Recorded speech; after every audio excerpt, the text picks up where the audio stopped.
Salvador Jesus Cristo.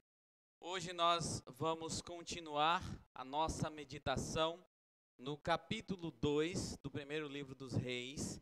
Então eu peço que você abra a tua Bíblia, especificamente dos versos 28 a 46. 1 Reis 2, de 28 a 46. Acompanhe atentamente a leitura da palavra do Senhor, que diz o seguinte: Quando esta notícia chegou a Joabe, porque Joabe tinha se desviado para seguir Adonias, embora não tivesse se desviado para seguir Absalão, ele fugiu para o tabernáculo do Senhor e apegou-se nas pontas do altar. E alguém foi dizer ao rei Salomão que Joabe havia fugido para o tabernáculo do Senhor e estava junto ao altar.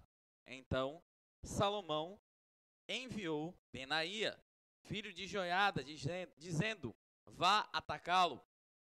Benaía foi ao tabernáculo do Senhor e disse a Joabe: assim diz o rei, saia daí. Ele respondeu: não saio, vou morrer aqui.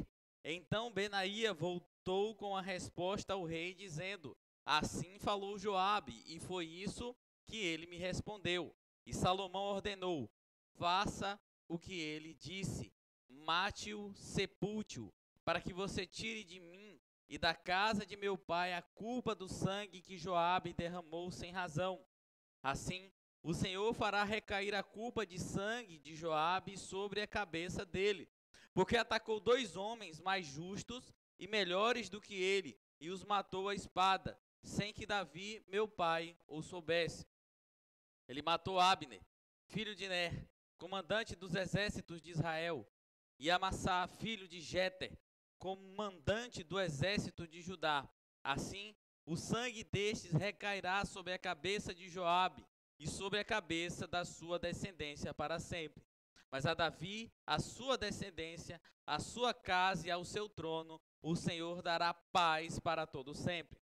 Então Benaía, filho de Joiada, atacou a Joabe e o matou, e ele foi sepultado em sua casa no deserto. O rei pôs Benaía, filho de Joiada, como comandante do exército em lugar de Joabe, e como sacerdote colocou Zadok em lugar de Abiatar. Depois o rei mandou chamar Simei e lhe disse: construa uma casa para você em Jerusalém e fique morando aí. Não saia daí, nem para um lugar, nem para outro. Fique sabendo que no dia em que você sair e passar o ribeiro de Cedron, certamente será morto. Então seu sangue cairá sobre a sua cabeça. Simei disse ao rei: está bem, este seu servo fará o que o rei meu senhor ordenou. E Simei ficou morando em Jerusalém por muito tempo. Mas ao final de 3 anos, 2 escravos de Simei fugiram para Aquis, filho de Maacá, rei de Gate, e foram contar isso a Simei, dizendo: eis que os seus escravos estão na cidade de Gate. Então Simei se levantou, preparou o jumento e foi até Gate, para junto de Aquis, em busca dos seus escravos. Simei foi e trouxe de Gate os seus escravos. Salomão foi avisado de que Simei tinha ido de Jerusalém a Gate e que já havia voltado. Então o rei mandou chamar Simei e disse: eu não fiz você jurar pelo Senhor e não avisei, dizendo: no dia em que você sair para um lado ou para outro, saiba que você certamente será morto? E você disse: está bem, concordo. Por que então você não guardou o juramento do Senhor, nem a ordem que lhe dei? E o rei disse mais a Simei: você sabe muito bem, e o seu coração reconhece todo o mal que fez a Davi, meu pai. Por isso o Senhor fez recair sobre a sua cabeça o mal que você fez. Mas o rei Salomão será abençoado, e o trono de Davi será mantido diante do Senhor para sempre. O rei deu ordem a Benaía, filho de Joiada, e ele saiu, atacou Simei e o matou. E assim firmou o reino sobre o domínio de Salomão. Vamos orar mais uma vez ao Senhor?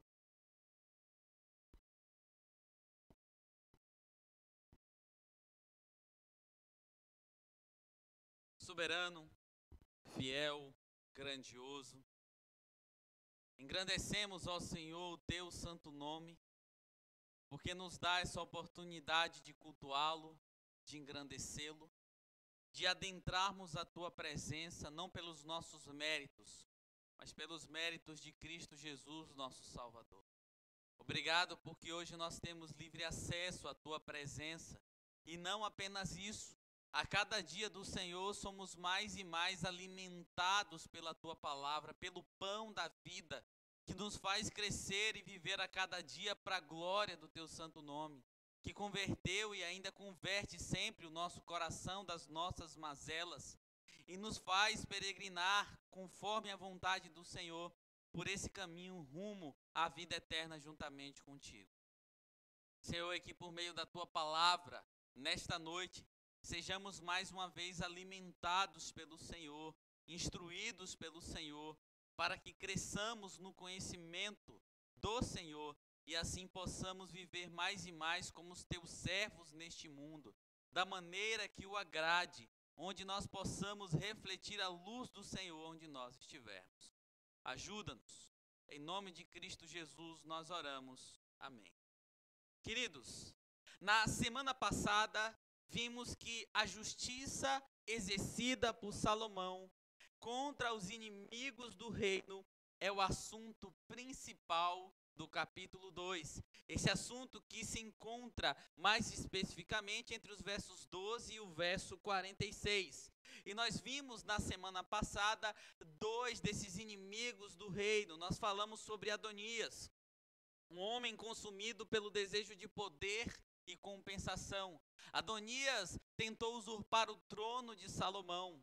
Logo depois, meio que parecia que ele tinha desistido disso, mas Salomão entendeu que ele queria isso novamente e assim exerceu a justiça do Senhor sobre Adonias, porque ele queria se tornar um rei ilegítimo. Nós vimos também sobre Abiatar, um homem, um sacerdote do Senhor que preferiu a infidelidade, preferiu estar do lado daqueles que de fato não eram escolhidos por Deus para estar à frente do reino. E nós vimos também como as atitudes desses homens, Adonias e Abiatar, muitas vezes, infelizmente, se assemelham a atitudes que nós temos diante do Senhor.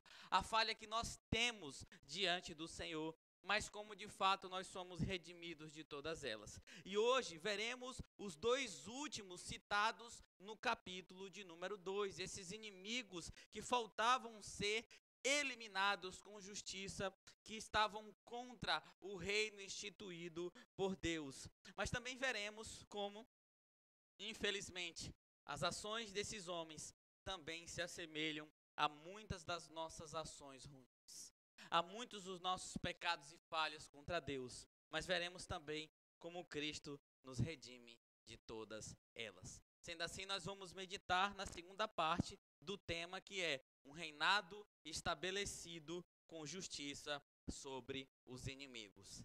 E, mais especificamente, hoje nós veremos o terceiro e o quarto inimigo do reino que necessitavam ser eliminados. E o terceiro deles é Joabe. E Joabe era um homem dominado pela violência. Joabe era um homem dominado pela violência. Antes de morrer, conforme nós vimos, Davi havia dado diretrizes a Salomão como ele deveria lidar com os inimigos do reino. E um desses inimigos foi Joabe. Joabe era sobrinho de Davi. Ele era filho de Zeruia. Zeruia era irmã de Davi. Ele foi comandante dos exércitos de Davi. É interessante que quando nós olhamos para o primeiro livro das Crônicas, no capítulo 11, verso 6, nós vamos ver lá que Davi desafiou o seu exército para invadir Jebus, que viria a se tornar a tão sonhada cidade de Jerusalém. E ele prometeu que o cargo de comandante iria para aquele que expulsasse os jebuseus da cidade. E Joabe foi o vencedor. Joabe foi esse capitão do exército praticamente em todo o reinado de Davi. Porém, no decorrer da história, Joabe se revelou um homem implacável para matar pessoas, um homem sanguinário. Sim, ele matou os inimigos do povo de Deus, cumprindo o seu dever nas guerras, mas assassinou pessoas por motivações puramente egoístas. Porque uma coisa era matar na batalha, ou em situações extremas de legítima defesa, por exemplo, que era permitido na lei de Moisés. Mas outra bem diferente era assassinar pessoas de maneira premeditada, como proíbe um dos 10 mandamentos: não assassinarás. E assim, queridos, nós passamos então a pensar algumas questões. Por exemplo, quantas vezes nós não somos assim como Joabe? Em tempos de paz, gostamos de criar problemas para nós mesmos ou para outras pessoas. Gostamos de externar o nosso desejo egoísta no nosso coração e prejudicar o próximo, prejudicar os nossos irmãos, para satisfazer, por exemplo, a pecaminosidade do nosso coração. Em tempos de paz, muitas vezes nós estressados com o dia, com coisas que passamos durante a semana, queremos depositar no nosso irmão, por exemplo, as nossas insatisfações, sendo orgulhosos com eles, fazendo aquilo que desagrada ao Senhor, sendo irado, respondendo mal. Veja, em tempos de paz, poderíamos ficar em paz, mas por causa do egoísmo do nosso coração, nós sempre queremos colocar problemas para fora e muitas vezes estar ali refletindo contra pessoas que não merecem. Mas foi dito a Salomão, por meio de Davi, que Joabe ele tinha matado algumas pessoas e essas mortes foram caras, foram pesadas tanto para Davi quanto para o seu reino. Uma delas foi a morte de Abner, conforme está em 2 Samuel capítulo 3. Abner era primo do rei Saul e ele foi assassinado por Joabe em vingança pela morte do seu irmão Asael, que foi morto por Abner como uma espécie de autodefesa. Mas Joabe criou isso no coração dele e em tempos de paz ele faz essa que era algo, uma coisa abominável diante de Deus, algo abominável diante de Deus, que era matar em tempos de paz. Ele fez isso logo após uma investida de guerra, mas já era tempo de paz. Porém, ele vai lá e assassina a Abner. Outra morte que trouxe muito peso ao que acontecerá a Joabe foi a morte de Amassá. Quando Davi retornou ao trono, o trono foi tirado novamente das mãos de Absalão. Esse homem chamado Amassá, ele era comandante do exército de Israel naquele tempo, mas sem o consentimento de Davi, Joabe vai lá e mata ele também. Simplesmente para poder retomar a sua posição, mas ele fez isso sem a permissão de Davi, sem que Davi o soubesse.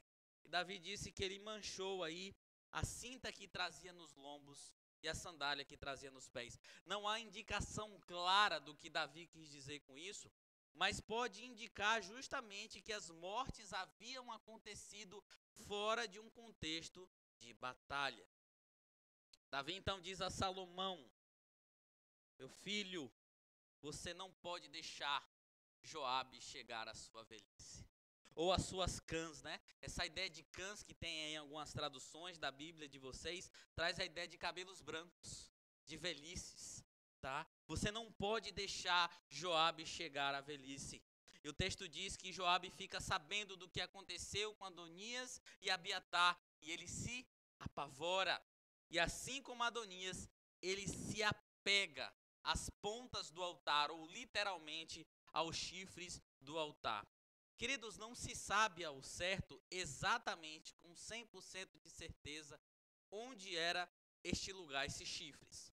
Alguns estudiosos falam que eram uma parte do tabernáculo, em outra parte do tabernáculo, mas quando nós olhamos, por exemplo, para Êxodo 27 e Êxodo 38, pode ser uma referência ao altar do holocausto, que tinha no local do holocausto, que era logo depois da entrada do tabernáculo, um lugar onde os sacrifícios eram feitos, um lugar quadrado, e ali nós tínhamos em cada ponta pequenos chifres, que eram utensílios.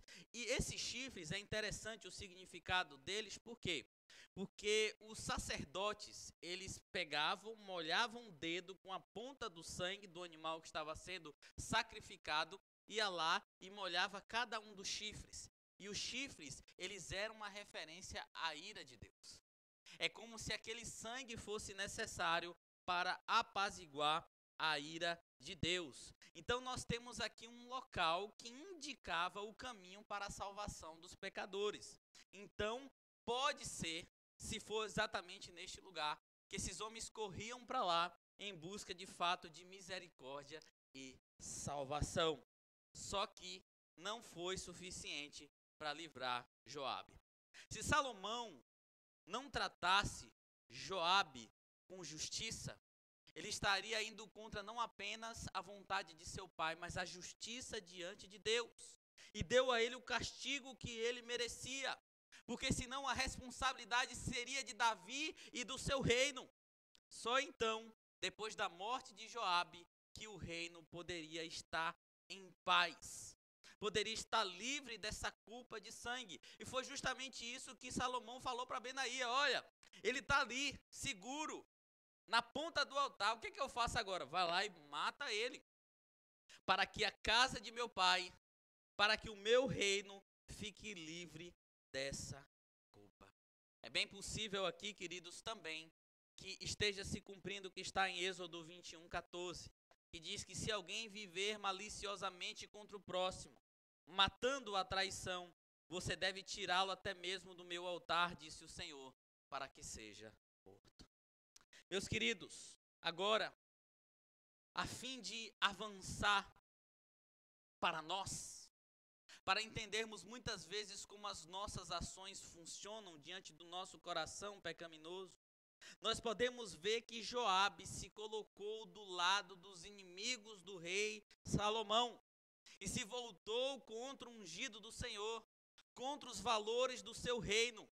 Aparentemente, as ações destes personagens parecem bem distantes de nós, mas muitas vezes nós olhamos para dentro de nós e vemos que elas são parecidas. Por exemplo, hoje muitas pessoas, mesmo fazendo parte do povo de Deus, como Joabe fazia, porque Joabe fazia parte do povo do Senhor, estão se juntando aos inimigos do reino, voltando-se contra os valores do ungido do Senhor, de Cristo Jesus. Os valores que são totalmente anticristãos, com pauta anticristãs. Por exemplo, aquilo que é ilegítimo neste mundo. Quantas pessoas estão se apegando e idolatrando governantes que têm pautas que são totalmente contrárias à palavra de Deus? Por idolatria do coração. Certos governos que defendem coisas absurdas, como por exemplo o assassinato de crianças em massas. Muitas vezes defendem que filhos devem ser posse do governo e que os pais, por exemplo, não têm direito de disciplinar os seus filhos, que os pais não têm direito legítimo sobre os seus filhos em muitas questões, porque senão o governo intervém contra os pais. E muitos cristãos têm apoiado essa espécie de governo que é antibíblico por causa das idolatrias do coração. Quantos cristãos estão se apegando a filosofias que são filosofias antibíblicas? Quantas mulheres dentro da igreja se declarando feministas? E nós sabemos que o feminismo, quando ele é estudado de fato profundamente, não tem nada de coerente com o reino de Deus.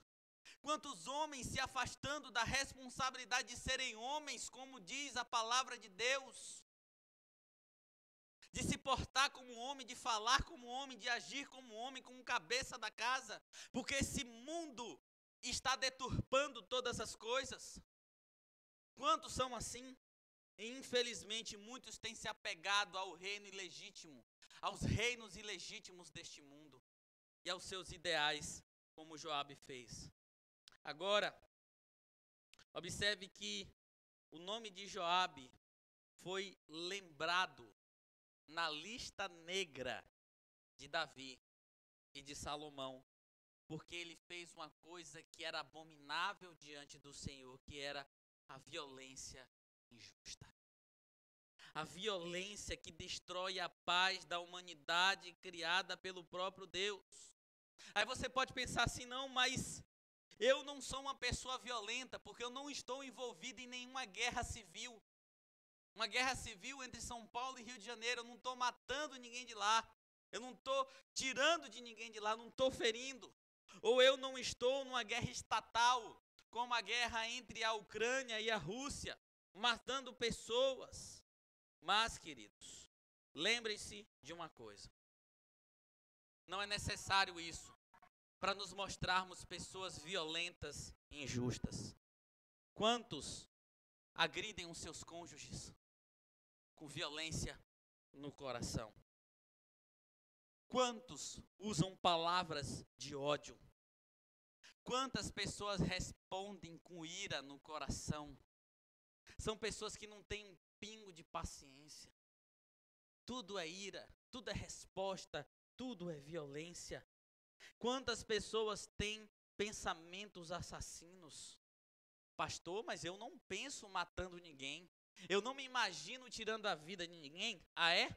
Então vamos ler Mateus capítulo 5, de 21 a 22, que disse: Ouviste o que foi dito aos antigos, não matarás, e quem matar estará sujeito ao julgamento. Eu, porém, vos digo que todo aquele que sem motivo se irá contra o seu irmão, estará sujeito a julgamento. Por quê? Porque é como se tivesse matado ele dentro do seu próprio coração. Aí eu pergunto para você, quantas sepulturas há dentro do seu coração? Quantas cruzes estendidas há dentro do teu coração? Quantos irmãos, quantos parentes, quantos amigos você já matou aí dentro por causa da ira e da insatisfação do seu coração? Ah, pastor, agora eu estou começando a ver que de fato eu posso ser uma pessoa violenta. Que eu posso cometer injustiça. David Paulson disse certa vez que a ira não é simplesmente uma emoção intensa que arde dentro de nós. Ela é interpessoal, ela sempre vai afetar outras pessoas. E muitas vezes, eu e você, nós falhamos nisso. Joabe mereceu aquilo que teve. Seu final infeliz também nos lembra que nunca devemos justificar as nossas ações em nome da violência. Se vivemos uma vida de violência em nosso coração e nossas ações contra o próximo, não haverá lugar para nós no reino de Deus, como não houve para Joabe. E a igreja não vai te salvar, assim como ir ao tabernáculo não salvou Joabe. Não, pastor, eu sou uma pessoa extremamente violenta, irada no meu coração. Eu mato e assassino pessoas no meu coração. Eu ajo de maneira violenta, mas eu adentro aquelas portas no domingo e está tudo bem. Está tudo certo. Não, queridos, não está não. Vir à igreja não vai salvar você. O que pode dar jeito é Cristo transformar o seu coração e te ensinar a ser alguém de paz. Somente isso. Mas nós temos aqui um outro inimigo declarado. Esse jamais das antigas, chamado Simei. E Simei era um homem injusto e avarento, conforme está aí dos versos 36 a 46. Davi também havia orientado a Salomão a se livrar de Simei, que o havia feito muito mal. Quem era Simei? Simei era um parente de Saul. E conforme relata o texto em 2 Samuel 16, que já expomos aqui na igreja, enquanto Davi passava por uma vila chamada Baurim, este homem chamado Simei saiu da cidade para seguir Davi e amaldiçoá-lo. Ele culpava Davi pelas mortes de Saul, Jonatas, Abner e Isbosete. Só que tem uma questão aqui. Nenhuma dessas mortes teve nada a ver com Davi. Inclusive, veja que Abner está aqui. E o culpado da morte de Abner foi Joabe. E então a narrativa nos diz que Simei, ele lança maldições contra Davi. Só que você não deve ver apenas como meras palavras jogadas ao vento. Assim como, por exemplo, acontece no trânsito, né? Tem um problema lá no trânsito, começa lá a amaldiçoar, um amaldiçoar o outro, né? Amaldiçoa, joga maldições, que você bata o carro novamente, né? Que você fique sem andar, que seus parentes daqui a 30, 40 anos sofram um infarto, e assim vai, né? Não esse tipo de maldição. Mas quando nós olhamos para o mundo antigo, povos como os povos ugaríticos, mesopotâmios, babilônicos e egípcios tinham como tradição utilizar as maldições com muito peso e significância, e com o povo hebreu não era diferente. É como se houvesse ali uma espécie de poder, um poder mágico, um poder profundo. E uma das funções da maldição era pedir para que a divindade que estava por trás, que tinha poder para ferir o inimigo, o ferisse de fato, como Simei fez ao ver Davi. Há um estudioso chamado C.A. Keller, do Antigo Testamento. Ele alerta que a forma com a qual Simei amaldiçoou Davi, atirando pedras e terra, trazia elementos de rituais mágicos encontrados em povos de outras culturas. Então, não era simplesmente jogar palavras, tinha uma espécie de sincretismo religioso, e Davi considerou isso como uma cruel e dolorosa maldição, conforme está aqui no texto, a qual esperou que o Senhor transformasse em bênção. Porém, dos versos 36 a 46, vemos que Salomão utiliza uma outra forma para lidar com esse inimigo, com Simei. Ele ordena que Simei edificasse uma casa em Jerusalém e não saísse de lá para lugar algum. No dia em que saísse, atravessasse o ribeiro de Cedron ficava nas dependências de Jerusalém, ele morreria. Era uma espécie de prisão domiciliar, você tem que ficar aqui o tempo todo. E é dito que depois de 3 anos, olha só, Salomão esperou por 3 anos. 3 anos. 2 servos de Simei fugiu para Gate. Então, Simei desobedece a ordem de Salomão e vai recuperar os seus escravos a qualquer custo. Ele desobedece essa ordem. Então Salomão fica sabendo do que aconteceu com Simei. E ele lembra Simei da maldição lançada sobre Davi e sobre a sua desobediência. Você fez mal ao meu pai, mas você também havia jurado diante do Senhor que ia obedecer às minhas palavras. E aí agora? Simei não tinha nenhuma resposta para dar. Não tinha nada para fazer em prol da sua própria vida. Ele foi insensato. Ele não cumpriu as ordens claras do seu rei, a quem havia jurado obedecer. A raiz do crime de Simei foi se recusar em colocar aquele reino e a vontade do seu rei em primeiro lugar. Por quê? Porque para ele a prosperidade financeira e pessoal era mais importante do que a obediência. Ele foi um homem justo, mas ele também foi um homem avarento. Isso nos lembra, por exemplo, do jovem rico, a quem Jesus ordenou que vendesse tudo o que tinha e desse o seu dinheiro aos pobres. Mas quando ele ouviu isso, ele se entristeceu. Por quê? Porque era alguém muito rico. Só que olha que interessante, o verso 44 vai dizer, por meio de Salomão, que foi o Senhor que fez recair sobre Simei a paga pelos seus erros. Não foi simplesmente Salomão, está justificado, foi o Senhor. E queridos, alguns de nós, infelizmente, também somos como Simei. Nossa tentação é aquilo que podemos, por exemplo, obter como dinheiro. E nós não abrimos mão, às vezes, da maneira errada com que obtemos. É por isso que muitos que se dizem crentes, infelizmente, não querem abandonar certos negócios lucrativos que são desonestos. E é algo muito comum. Eu pastoreei muitas pessoas que chegavam diante de mim, pastor, o meu negócio não funciona direito. Tem coisa errada ali. Mas eu não sei o que eu faço, porque o lucro é bom. Eu preciso dar o melhor para minha família. É isso que sempre vinha, né? A família. Estava amaldiçoando a família, fazendo coisa errada, mas eu preciso dar o melhor para minha família. E muitos tinham relutância em abrir mão. Mas se nós pararmos para abranger um pouco mais isso aqui, nós muitas vezes construímos nossas carreiras, que podem nos dar aquilo que nós achamos que necessitamos, às custas, por exemplo, da nossa própria família, para obter o lucro, para obter bens. Quantos pais só pensam em trabalhar, estar longe de casa, e se esquecem de manter uma vida de cuidado dos seus filhos, de acompanhamento com seus filhos. Sai antes dos filhos acordarem, chega depois que os filhos estão dormindo, e simplesmente com essa falácia, eu preciso dar o melhor para a minha família. Certa vez, eu conversei com um garotinho. Hoje, ele já dá 2 de mim. Se bem que para dar 2 de mim não é muito difícil, né? Eu sou baixinho. Mas ele já dá 2 de mim, praticamente. Tá um bitelão, como falam lá na Bahia, né?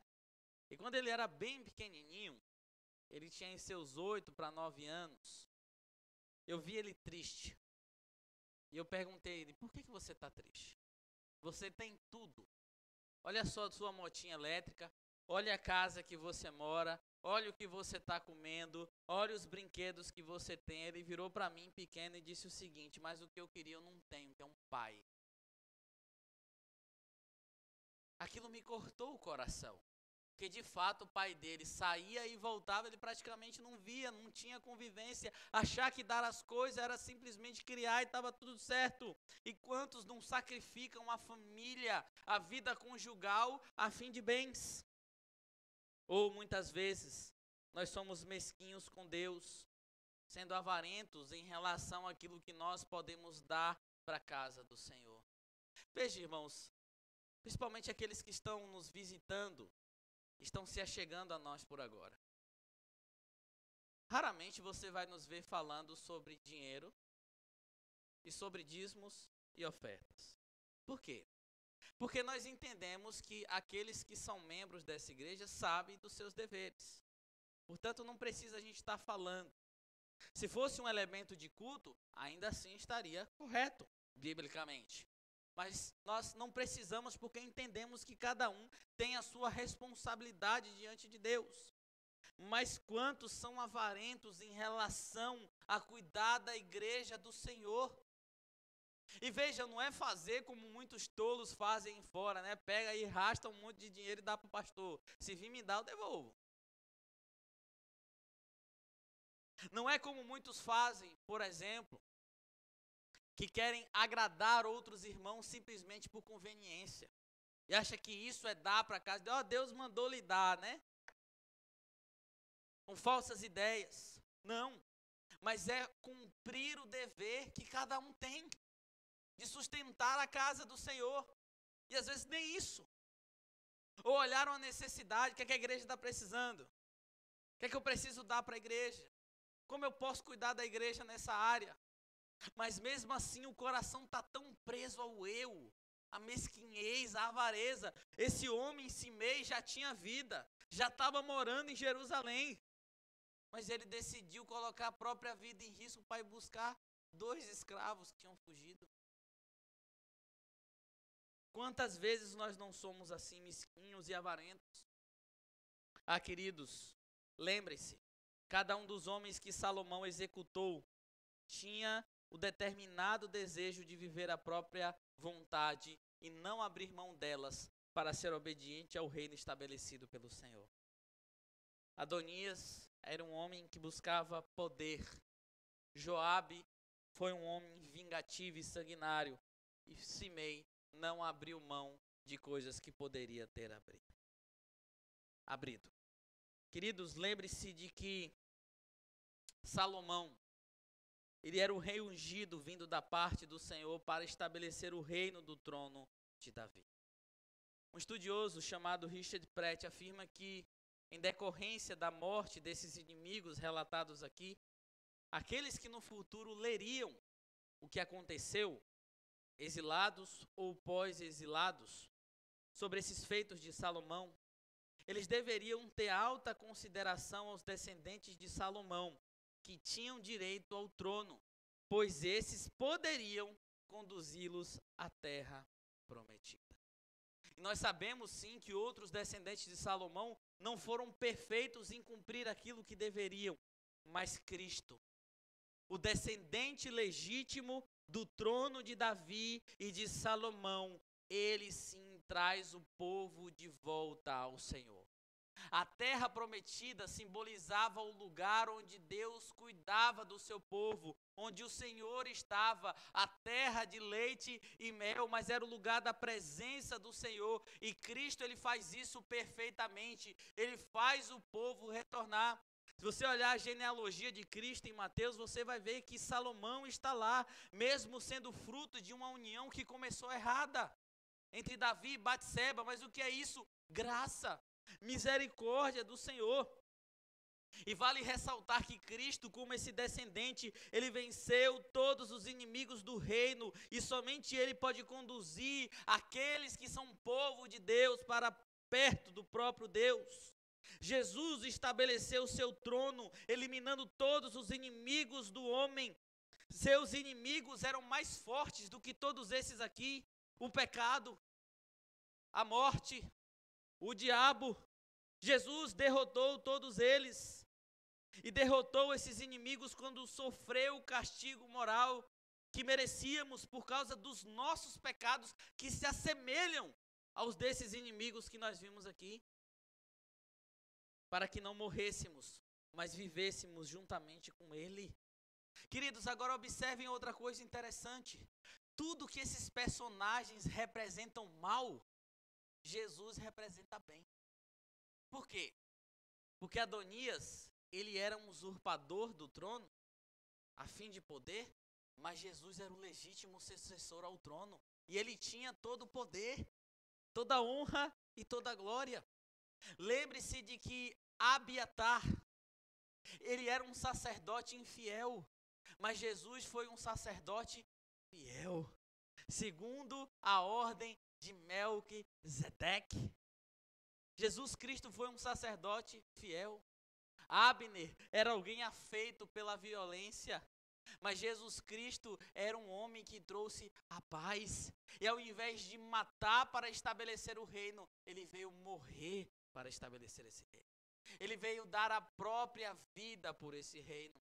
Observem que Simei, ele era um homem afeito às coisas, aos bens materiais. Era um homem que fazia mal e era injusto com outras pessoas, mas Cristo ele abdicou do que poderia ter como sucesso, como bens neste mundo, e veio humilde. Às vezes não tinha nenhum lugar onde repousar a cabeça, conforme ele mesmo disse. Dependia dos outros para ajudá-lo. Ele se esvaziou totalmente de si mesmo, como vimos em Filipenses, para ser o tipo perfeito que nós precisávamos. Salomão foi imperfeito. Salomão vai cair por causa dos seus próprios pecados. É aí que nós vamos chegar na série. Mas Cristo foi o Rei perfeito. Ele é o Rei perfeito. Ele nos livra das nossas mazelas. Ele nos livra dos nossos pecados. Ele nos livra dos erros que cometemos, que se assemelham aos desses homens aqui, porque ele levou sobre si todas essas falhas, sendo um tipo perfeito. Nós lemos o Salmo 110, onde fala do Messias, está assentado à destra do Senhor. E é dito ali que os inimigos serão colocados debaixo dos seus pés. Ele é o Rei eterno, mas ele também é o sacerdote. Se você está vivendo em pecado, sem arrependimento, isso mostra que você só vai ter Cristo diante de você como um rei que vence os seus inimigos. Ele vai encher a terra de crânios. Mas pastor, eu pensei que Jesus era só paz e amor. Então leia a Bíblia que você vai ver que não é. Ele é justiça, mas ele é amor. Ele é amor, mas ele também é ira. Agora, se esse rei também for o seu sumo sacerdote, ele está representando você diante do Senhor. Ele está representando você, intercedendo por você diante do Senhor. O rei, que também é sacerdote. E como isso vai ficar claro? Se você de fato refletir mais a ele do que esses inimigos que nós vimos aqui. Guarde isso no teu coração. Mas lembre-se, a mensagem que fica para nós é: Cristo nos redime como rei e sacerdote perfeito das nossas faltas contra ele. É isso que nós vamos cantar neste momento. Nós vamos cantar que o nosso Senhor é o nosso Salvador, Ele é o Rei eterno, a nossa vitória, e vamos engrandecê-lo por tudo que Ele fez. Convido os irmãos a colocarem-se de pé.